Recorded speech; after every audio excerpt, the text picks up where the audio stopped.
before he speaks, we have a video to share on the most recent and relevant outreach project. And I'm just going to have John Krieger say a couple of words about it before it starts. John. Thank you, Shirley. I'm going to keep it to a couple of words. The organization that's running the safe parking program that's in the video is Sonoma Applied Village Services, which got its start in the McMullen Room at First United Methodist Church, as did the organization which gave rise to that organization, as did an organization years before that, all homeless service organizations and sort of groupings of homeless service organizations. So we're sort of deep in the DNA of this work, and that's about all I have to say. Thanks. Great, I'll go ahead and share that video. Thank you.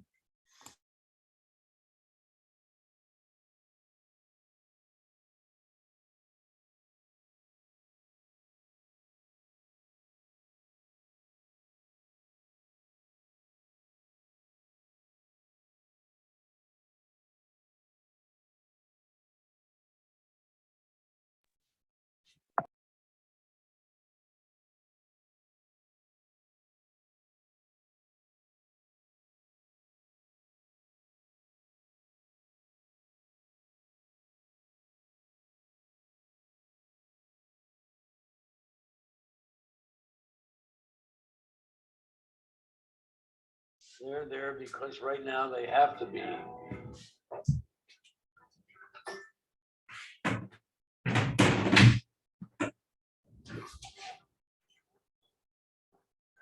So I had to move out and I wasn't sure where I was going to go. I was lucky enough to have someone donate this RV to put in. So it works out good. It's all right. I lived in Sebastopol for 20 years. And I've lived in different places in town and only been homeless for about a year. Neighbors, the people that live here they're all fine people. We're just like everybody else. A lot of us have lived in this community. Some of us were born here, and then there's some people who are just new here, but they've been shuffled along to the next spot. I just got it like at the month. People definitely look down on you. I mean, if I was a normie or whatever you want to call it, I might be a little intimidated by this area. You know what I mean? Regardless of what the nature of the people really are. I mean, if it's not something that you've seen, it looks like a bunch of, gypsies or something, and it might bug me too if I was, a long-term homeowner or something here. I mean, I don't know how I'd feel about it. I have to say, as someone who uses the bike paths and the park, I'm appalled. I understand that they need a place, but whenever they're, I don't want to say I don't want to group them all together. They're individual people with different needs and wants, and I understand that. But we all have a responsibility in society to keep it clean for others, for ourselves. When they took this over and no one said anything, the sidewalk couldn't be used anymore, the bike path couldn't be used anymore. You look at the trash, I mean, we give a dumpster over there for people to use. There's trash everywhere. That's what upsets me personally as a concerned citizen. And then that's why people don't want this in their neighborhood, because this is what ends up happening. It's a conundrum that I think we all know exists in our country, especially with the prices here in California. And I don't have a quick fix, but it doesn't make it okay to take over a community. And I think getting it out from here after seeing what happened is very important. We don't want to be the biggest slobs in the world, that's for sure. Some of us are worse than others, and so you got to make up for it, There are people that decide to drive by honking their horn and yelling out disparaging comments.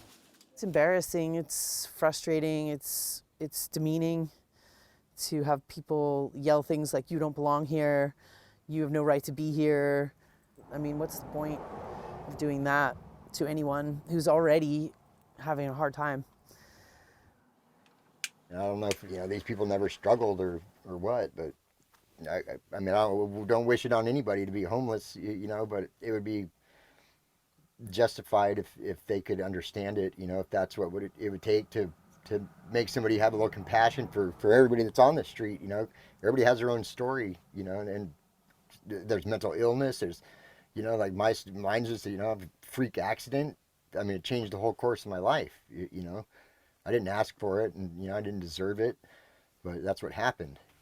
And so I'm just trying to get back to where I was, because that's what we're supposed to do is help each other. I think, that's what I was taught anyway. And it seems like somewhere along the way, like people forget that we're all people, and that's really what it's about.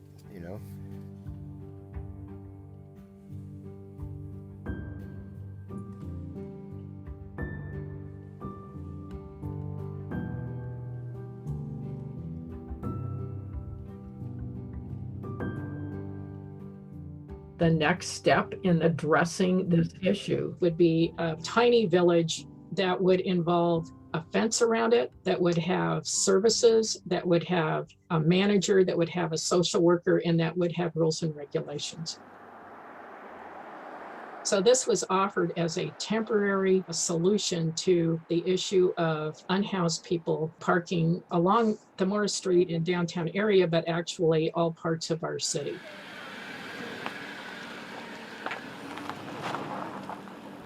We've been thinking about this idea for a long time, for a really long time.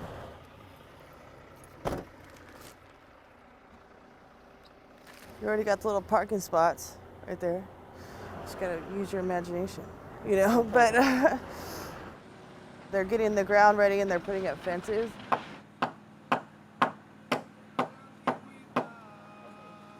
Once they do that, they're making spots for everybody, about 20 of them. And after that, everyone's gonna move in. So we just tell them in and they start living here. It's getting people to be better in life, to actually have a place to stay for a while and put their stuff where it's not gonna be stolen so they can actually go get a job. They're gonna get help. They're gonna be better.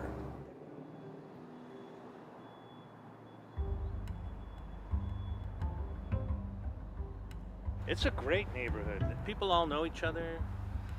It's a great little community. I've liked it a lot. We organized a neighborhood group that did go out and get legal help. There's a very good case. We tried to get an emergency stop, which they did not approve. It's just to let people know it's still going on. My main concern is that this is a big project that was put literally in my backyard, and I was not consulted or even warned about it. I'm a homeowner less than a half mile away. It's really upsetting. I am asking you to not approve the operational agreement tonight for the Saves RV Village. It's an absolute outrage. It's so out of touch. You're describing this project as like some sort of Disneyland for homeless people. It's absolutely surreal. Sebastopol is very generous with very good intentions, and the way that Morris Street was developing and just the troubles they were having down there, and I think that was a major concern of City Council, that they desperately wanted to clean that up. And I understand. I understand there's a need for housing. I get that, and low-income housing, especially around here. I just want to be part of the conversation. It's my neighborhood. It's my yard. It seems kind of like an experiment, and I'm like a guinea pig in the experiment here. Let's see how it goes.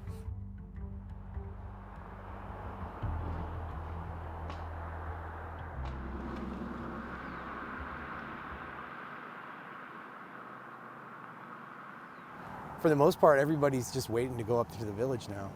So it's pretty cool. It's actually something that I didn't think that they'd be able to do. The scrutiny of the community wrapped around it almost made it seem like it would be something that would never happen. I don't know, it kind of sounds like fantasy, to have a safe place to go to and have electricity and water and be able to actually, work and save money in a good way. Start to like focus on moving forward rather than like, you know, just the everyday life of Morris Street and like trying just to stay out of trouble. I think it's a good model. The community is going to warm up to it, I hope, instead of being so skeptical. And I'm moving up there probably this afternoon. I'm going to head up there. When I move my RV to the new facility, I will be able to look for a job because I won't have to worry about what's going on with my RV during the day. It'll be in a locked little community, you know, where we keep track of who goes in and out. We already look out for each other, but there's still strange things that go on. So I hope it works out.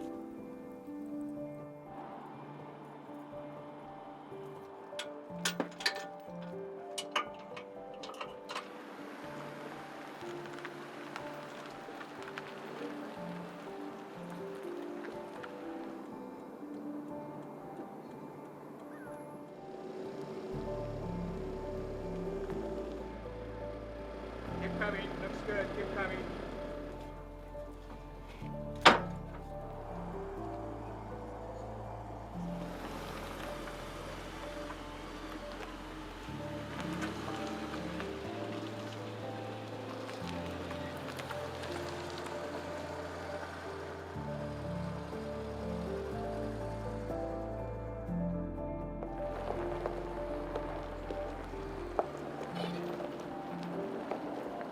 Well, we have to do the thing every other day, just to keep feet or whatever, you know.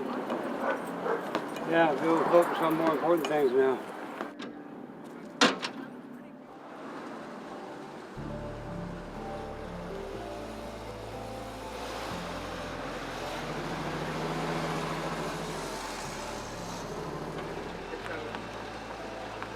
Right there. Perfect. Thank you, Doc. You're welcome. She Understood. said thank you. You're welcome. Probably have to redo it. I couldn't feel it. All right, woohoo!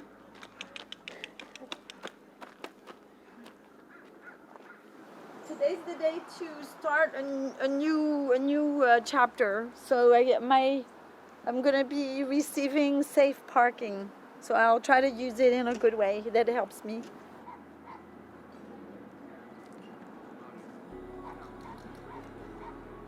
And it's good because I know a lot of people here. In due course, I'll fix my life.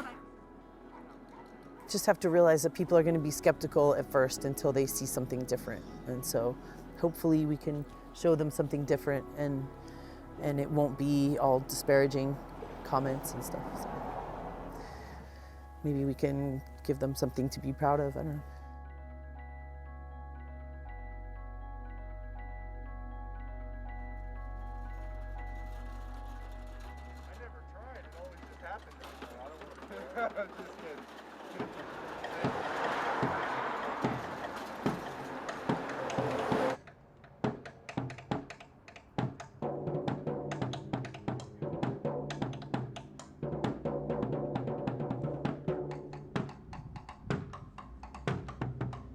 I've been checking out the new scene, and we're just all getting used to the idea of coexisting here for a while, and everybody's kind of readjusting, I think.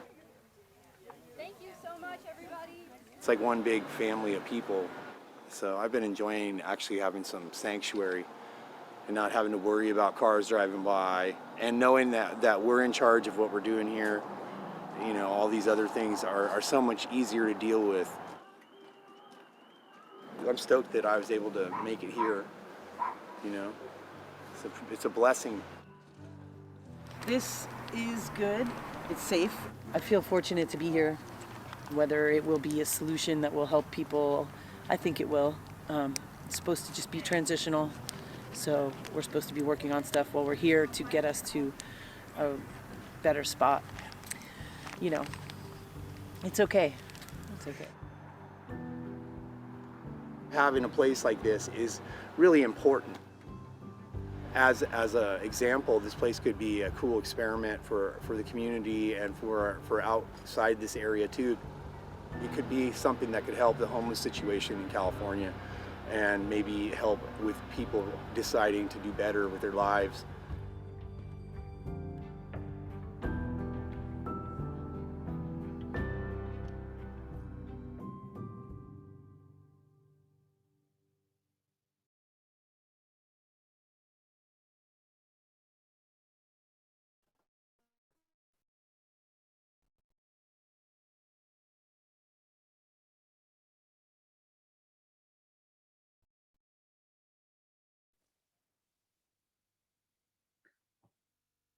Okay, thank you, everybody, for listening to that. And I think we'll turn it over to Jack now. Welcome.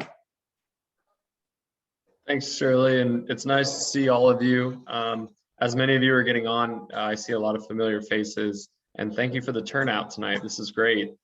That video was, I think, an awesome way to start this conversation because for me, it was a really important project to be involved with. Ever since I was on the Santa Rosa City Council, I always felt that these types of villages and spaces needed to be created. One, it was a cost-effective way to do it in terms of taxpayer dollars, but two, and more importantly, these villages really do create a huge sense of dignity for the people that we serve. That particular village has a unique story. So for those of you who are familiar with it, originally what they wanted to place a lot of those folks on Morris Street into the Laguna Community Center's parking lot. And unfortunately, there was a nearby children's facility, kind of a juvenile halfway house for juvenile offenders. And I can't remember which board it was, but it was kind of the public board that manages the juvenile probation system, wrote letters to the Sebastopol City Council and said, you know, you can't do it here. It's too close and there's too many sensitive young people.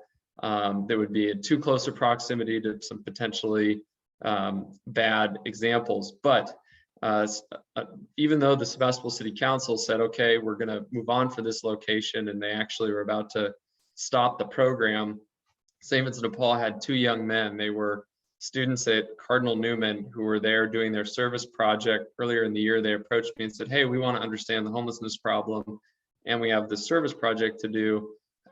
We were thinking about doing some hygiene kits and things like that. And I said, guys, I think that's great. If you want to do hygiene kits, I can connect you with our housing director over at Los Quilicos Village, and you can hand these out and check the box and go on your way. But I said, there's actually a real issue going on over in Sebastopol right now, where if you go door to door and you figure out these people's stories, you'll probably come up with unique ways to help them. And at the time, we were going to just help people register and insure their vehicles so they couldn't be towed and impounded, because we see them not just as vehicles to a job, but also a door that they can go behind at night, lock, feel safe, and consider it a home. But what was really wonderful is these young men actually came to me, and at this point I was on my 5th year on the Santa Rosa City Council, pretty burned out by bureaucracy and being told no many, many times, or, you know, for some reason when I was on the city council, there was always a reason why not to do this. Typically it was because we were getting quoted by our staff that the price tag was really, really high, and if we were going to spend so much money on vehicle parking, why don't we just invest it in something more strategic like rapid rehousing or housing vouchers or in things of that nature. So we just never took it on. But what these young men did is they said something to me that then propelled us into that project, which now Saves is the operator of and doing a great job. They said, I don't understand why we can't provide them with a place to park their vehicles. It doesn't seem that difficult. And for me, it was kind of this aha moment, because at one time I was young and innocent and the world seemed so much simpler. And I was kind of scratching my head thinking, why, at what point did I lose touch with this kind of the simple solutions? And I found myself trying to explain to them, well, there's legalities, there's regulations, there's this, that, and the other, trying to explain to them why it probably couldn't be done. But then I thought, you know what? Screw it. So I picked up the phone. I called Brett and Martin of the Martin family. Their family is a big donor to St. Vincent de Paul and a lot of charities throughout the county. They own 2,600 rental units in the city of Santa Rosa alone. And I said, hey guys, would you help us acquire a property in Sebastopol so that we can help the city put about, at the time, I think it was 35 RV units on the parcel? And he said, okay. You know, we came up with an arrangement. The Martin family provided us with a loan to buy it. We then went in, we demolished an old building that was there. We graded, paved the site, put up 8-foot redwood fencings to keep the people inside with a sense of privacy, and then also kind of help the neighbors with that issue that existed. But it was really, truly a beautiful thing, because the whole thing cost $180,000 to put a down payment on the land. It then cost less than $120,000 to do the demolition, grading, paving, electrical utility, stubbing, and putting up the fence. And then that's the point at which SAVE stepped in as the operator of the village, and they received an operations contract from the county of Sonoma. And kind of the secret there was the way we structured it. The money we owe the Martin family actually comes from SAVES, who then gets their money from the county. So for, I mean, almost, I think for us, less than $220,000, we were able to contribute to that effort. And it doesn't cause our donors or our organization any financial hardship whatsoever. And so, you know, again, sometimes the simplest solutions are the best. And I know many of you and what you do at First United Methodist Church and with your different services to people experiencing homelessness. And I just thank and applaud you for doing that work, because for those of us who get mired in the administration of nonprofits or the bureaucracy of government, I think it's a lot of people like you on the ground that are making the biggest difference in people's lives.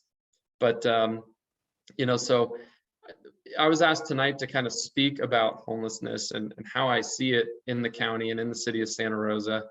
And obviously there's a lot of people who come from various backgrounds. We're seeing these days a lot of people who struggle with mental illness, a lot of people who struggle with addiction, and a lot of people who are housing insecure. So they may be living in an RV, they may be living on a friend's couch or moving around from place to place with different people.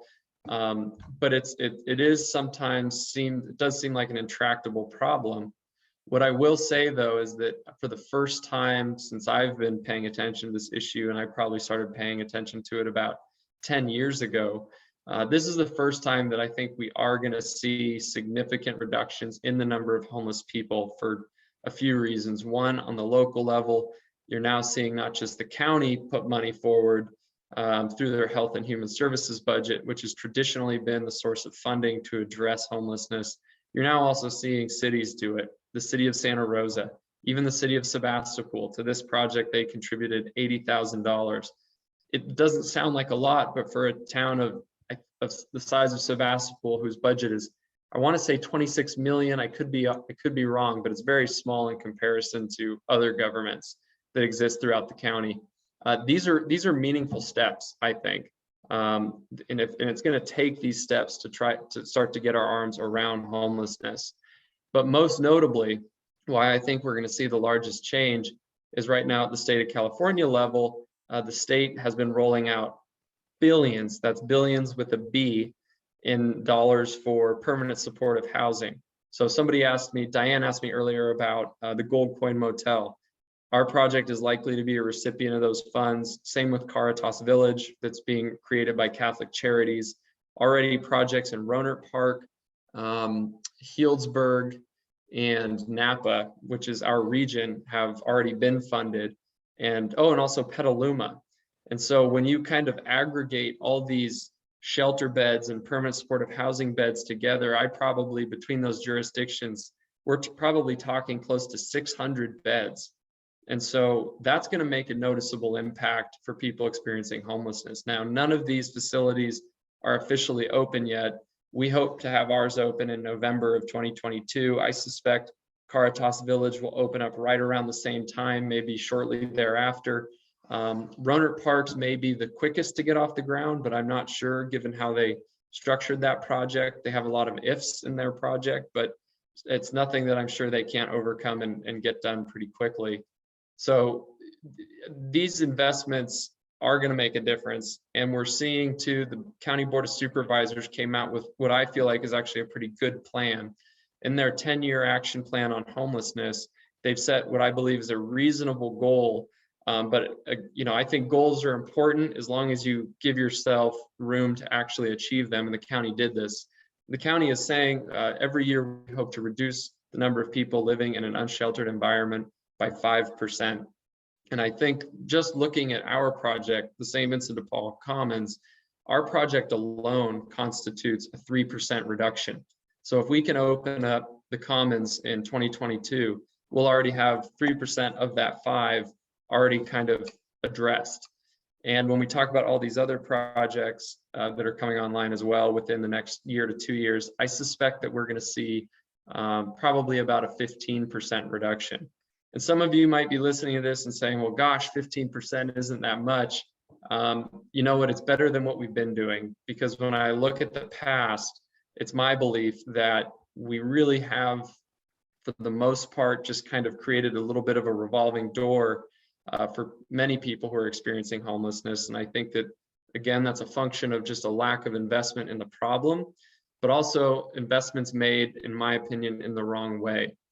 A lot of government jurisdictions have focused largely on the bang for your buck approaches of what are called congregate shelters. So Sam Jones Hall, run by Catholic Charities, is a congregate shelter. It's kind of the gymnasium style where cots are laid out and people, you know, have a place to go to sleep essentially at the end of the day. St. Vincent de Paul ran a congregate shelter. It was our emergency winter shelter over at the Armory. That was a congregate shelter. These are good things to have, but from the people that I work with and who I've spoken with who are homeless, these village type models are 100% far and above the better way to address this problem. In some cases, like in the case of Los Guilicos Village, it's a little bit more expensive because it's not just a village, it's a place where we have a litany of services to support these individuals. But in others, like in Sebastopol, I think you still are going to see good results. You're providing an incredible village and community rooted in dignity, but it was incredibly cheap by comparison to what we spend on all other forms of housing provision and shelter provision in the county. So I'm hoping to see our governments move more in a direction of supporting village type models where people get their own individual spaces. They get doors with locks that they can go inside when things are getting tricky, or they just need space to kind of clear their head. And we're finding that that's incredibly effective and important. And on the issue of Los Guilicos, I'll just talk briefly about that. Los Guilicos has been a groundbreaking project, not just for St. Vincent de Paul and our partner, the County of Sonoma, but in the United States. So some of you may recall, especially those of you who live in Oakmont who are attending tonight, Los Guilicos Village opened in a really surreptitious way about 2 years ago in January of, I want to say 2020. It was right before COVID-19 kind of came into the fore and locked everything down. But the Los Guilicos Village is 60 units of pallet shelters. So these are shelters that look like they're these white sterile sheds, but inside people have about 60 to 100 square feet of living space. They have a bunk, a desk, a little bit of area for storage, some shelves. They have a cadet heater in the winter to keep them warm when it's cold out. And then they also have an AC unit, kind of a swamp cooler to keep them cool in the summer. But it's not just a village comprised of these sheds, but is also there are dog parks, 3 different dog runs for various sized dogs, a community center, showers. There's a medical office where we have a partnership with St. Joseph Memorial Health, and they send a nurse team 3 days a week to help people with preventative health care, making sure people are up to date on their prescriptions or taking any prescription medication that they may have. And then Santa Rosa Community Health also sends a doctor 1 day a week who can maybe dive into some bigger issues that the nurses aren't, legally qualified to address. But so what you see there, and then on top of that, you have the County of Sonoma, their behavioral health team, which is, it's actually called the IMDT, which I believe stands for multidisciplinary something team. I'm butchering it, but it's a good group of folks that consist of a representative from the Housing Authority who helps people obtain housing vouchers. It is a person from behavioral health to help people with their mental health care needs, and people from vital records and so on and so forth. So It's kind of this one group of people that can help one individual get everything they need to get current and get back on track. And that model to date has led to about 80 people finding permanent supportive housing with those housing vouchers in the last 2 years alone. So it's really good. It is really expensive, but we're seeing St. Vincent de Paul. We've actually directly consulted with 36 other jurisdictions throughout the state of California and the United States, jurisdictions as far off as Rhode Island, North Carolina, and places like that, where we have literally handed over a playbook on how to do this, and their local governments are now doing it also. So it's truly been a groundbreaking model, and my hope is that the County of Sonoma will look at doing one of these in each of the supervisorial districts, because I think they have a lot to give to this population. And I think, I also, I guess tonight wanted to touch on who is it that we're serving. As I said, we're seeing, I would say, a lot more people who are mentally ill. I think that is a significant number of, I would even say more than 50% of who we serve. And I'm not just talking about maybe some of the lower severity mental illnesses that a lot of us may have, but I'm talking about more significant issues like bipolar schizophrenia and some of the things that are more difficult to kind of handle and address if you're a care provider. Why is that? My only assessment is we are closing mental institutions across the state. Just with the Sonoma Developmental Center alone, I remember hearing a statistic when I was still engaged in politics, where when they finally closed the last kind of ward or area of that facility, they moved a couple hundred people into community-based care facilities. So that is just like a house in a neighborhood where there's kind of a resident manager or a nurse checks in from time to time to address people's needs. But of the few hundred that went into community care facilities, 69 people just walked out the door and became, quote, unaccounted for. And so I would gonna venture to guess that those 69 people added to our homelessness numbers throughout the county. And that's who a lot of people like St. Vincent de Paul and all these other nonprofits are serving. Probably many of you as well, and with the different services that you provide. So going forward, I think that unfortunately more dollars are going to be needed to address the higher needs of this particular population. We can do it in a permanent supportive housing setting like the Commons, but it does mean that we as an organization are going to need the funds to now help people pay for things, or help ourselves pay for things like medical care, which is obviously a big expense. So really what we're seeing, in my opinion, is a shifting of kind of the responsibility of care from the people who are qualified, the medical doctors, the nurse practitioners, to people like us, St. Vincent de Paul, who, we'll do this work to the best of our ability, but if I'm being honest, we're not qualified to do it.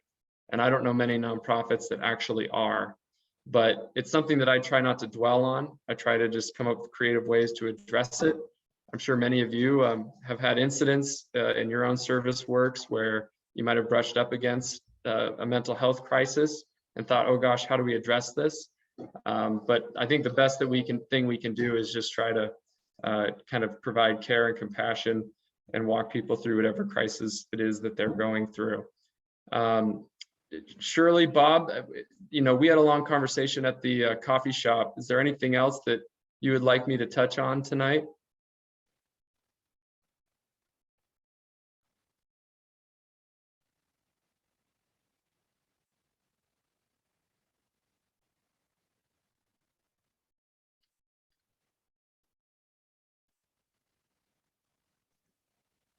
Maybe the gaps that you see in services that are possibilities for us, or interest, or what do you think on that?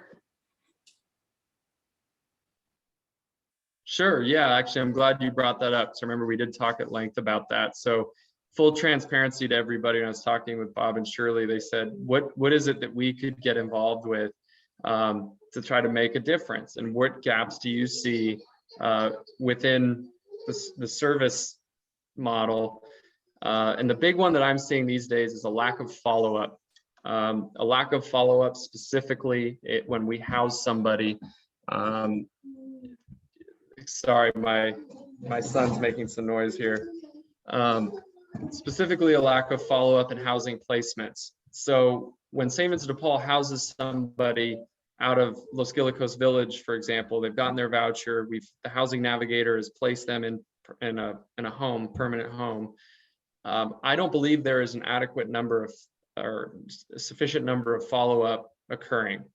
And that is something that I think volunteers can do really efficiently, both in terms of value for your time and also value for your money. Because when I write a grant to try to fund that, it's something that isn't getting funded enough.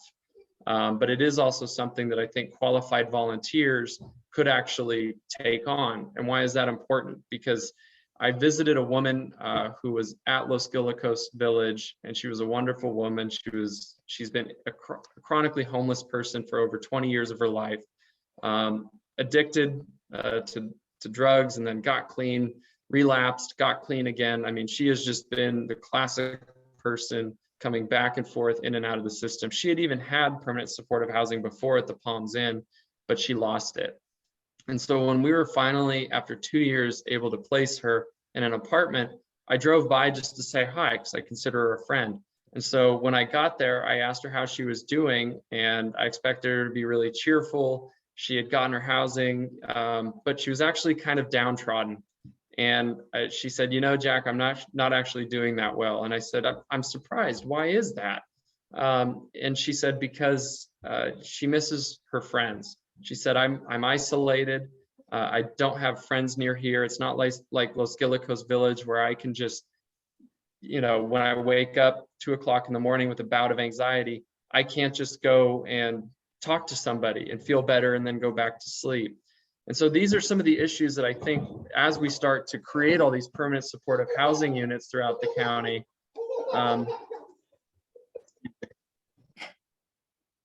as we start to create more permanent supportive housing units throughout the county, I think we're going to see a higher number of people exiting their housing and then going back into a state of homelessness. And that's where we as volunteers, we as organizations need to do a much better job of doing follow-up with these folks. Because if they have somebody that they know, that they trust, that they feel is looking out for them, their chances for success are going to be so much higher. And I actually feel like volunteers are in the best position to do this, because I believe volunteers like you are actually coming forward from a true place of pure compassion, as opposed to sometimes people in my line of work get compassion fatigue, and we start showing up too often out of a sense of obligation or duty to our jobs. And I'm not trying to make a statement about everybody, but I'll tell you what, any day of the week, I would rather see volunteers do some of these more personal actions with somebody than somebody who's being paid to do it. So when Bob and Shirley asked me, what is something we can get involved with? What is something we can do to address the service gap? That was something that immediately came to my mind. Maybe we can open it up for questions, Bob. Other people, if you have a question, you can put it in the chat, or if you want to raise your hand, Bob will call on you. Here you go. I do have a question in the chat. Pastor Jeanette asked, do goals to reduce unhoused population also take into consideration the rise in housing costs, outstripping COLA increases, and loss of housing units due to fires? It seems like the numbers will be rising rather than diminishing in the unhoused populations. Yeah, that's a good question from the pastor. Definitely cost of living not being adjusted with especially the levels of rising inflation that we have today. I think that could very well be or cause a number of people to become homeless who weren't previously homeless. So I think that Jeanette is right to kind of flag that issue. How do we get ahead of that?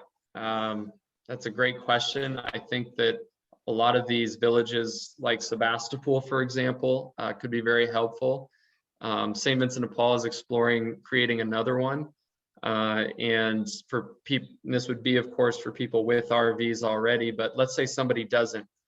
St. Vincent de Paul is a recipient of donated RVs a lot. In fact, we have 3 sitting in our parking lot right now that we haven't been able to give to anybody because anybody we would give it to wouldn't have a legal or safe or permanent place to park it.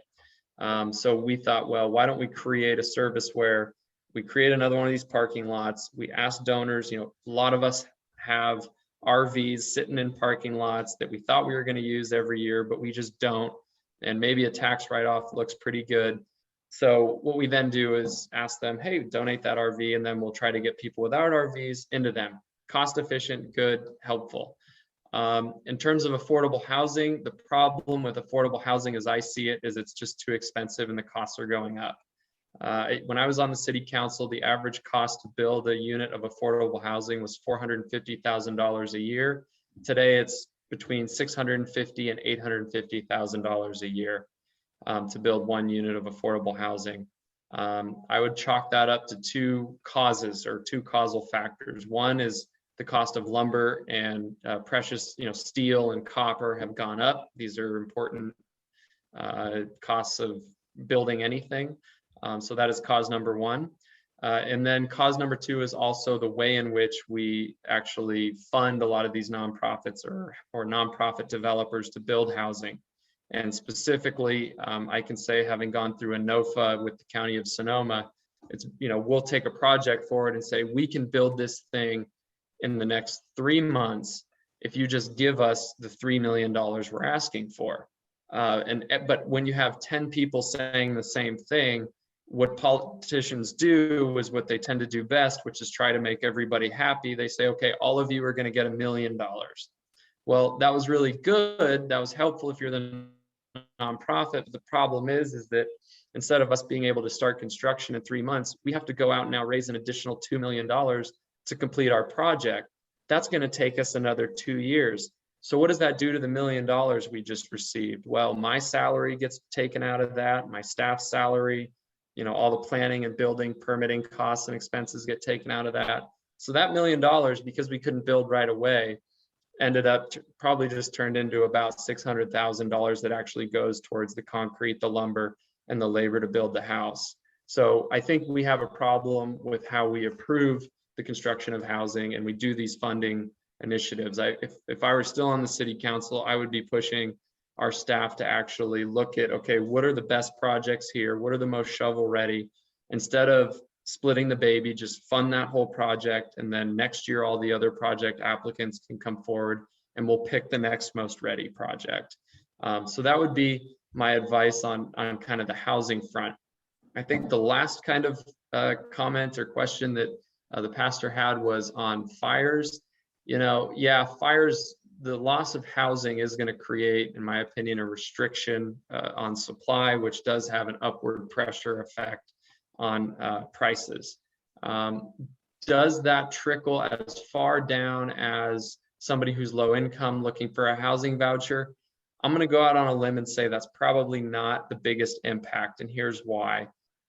So far, other than Coffee Park, which is mostly rebuilt, and Journey's End, most of the housing units that we lost were, $1 million plus houses in Fountain Grove and Skyhawk. And I just think the truth of the matter is you don't have a lot of people with Section 8 housing vouchers living in that type of housing. So I don't think the fires were going to be as big of an effect as we would think. The other third effect on housing prices right now that I do believe is not just having a negative impact on somebody with a housing voucher who wants to get into a, for lack of a better term, a normal or average size house. It's having an effect on me and my family and a lot of people like me, and that is remote working. Remote working has turned out to be a beautiful thing for quality of life for many of us. It's been a wonderful thing for the environment and reducing vehicle miles traveled on the road. But my gosh, it has done horrors for the cost of housing in Sonoma County, and it's absolutely gentrifying the community, period. Every night, my wife and I have a conversation about moving out of state because for $500,000 in Sonoma County, we can live in our small house, or we can spend that same $500,000 to have a house, a barn, and 5 acres somewhere else. So, is that something that you're going to reverse or undo? Probably not. Maybe the market corrects itself, but these are, I think, and then now take, low wages. And I just think that these kind of compound into one scenario where it becomes very difficult to do the work that we do serving people who need it most. And sorry for the long-winded answer. Other questions, right? You raise your hand or put a question in chat. Diane. As we talk about volunteer people that follow through with people that get into housing, I was part of a program called Family Connection in the 80s. It lasted for about 20 years here. And we would take a team, my team had 5 people on it, and work with a family coming out of the Family Support Center. We committed for a year to be their support system. But we also had social workers. Each month we would meet with a social worker. So we had expert help to help us help the family. It worked very well. We had 90-some% success rating for people staying in housing for the full year. And it worked. The volunteers were incredibly important to that program. It eventually folded because of leadership and funds. But that kind of approach can really help people, like the lady you talked about that was feeling alone. That team would be there to help her when she needed it. She could call them. She could, you couldn't take people into your home. You couldn't give them money. Those were some of the rules, but you were there for all other needs like a family would be. So that part works. Also, your cost of building. I appreciate you sharing that. Okay. Cost of building materials, our volunteer and mission team that goes out and do rebuilds after a disaster. When we first started working with Hope City, the house, you could build a 2 or 3 bedroom house for $50,000 to $60,000. That was using volunteer labor. Now it's over 100. So it has doubled in price, just the building materials to build the houses. So. Thanks for those comments, Diane. Yeah, that's consistent. Good. Did I see another hand? Other questions?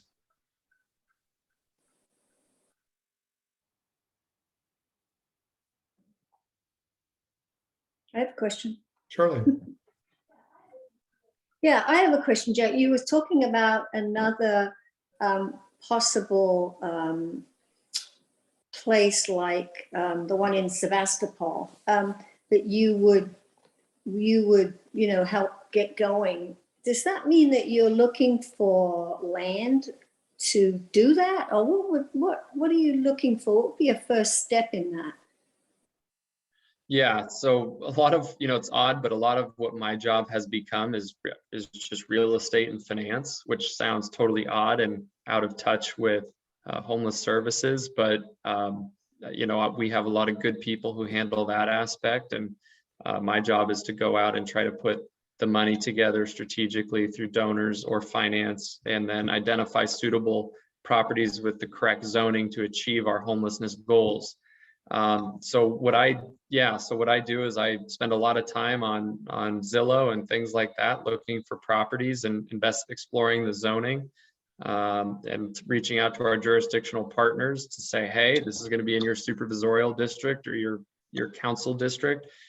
Do we have your support on this, or is this out of sync with kind of your economic development goals? Because you'd be surprised at how many of our elected leaders will say we want to help homelessness, but then you bring them a beautiful project and they say, well, that's out of our economic development goals for that area, because they don't want to deal with the public outcry of placing a shelter, a permanent supportive housing community in that part of their political district.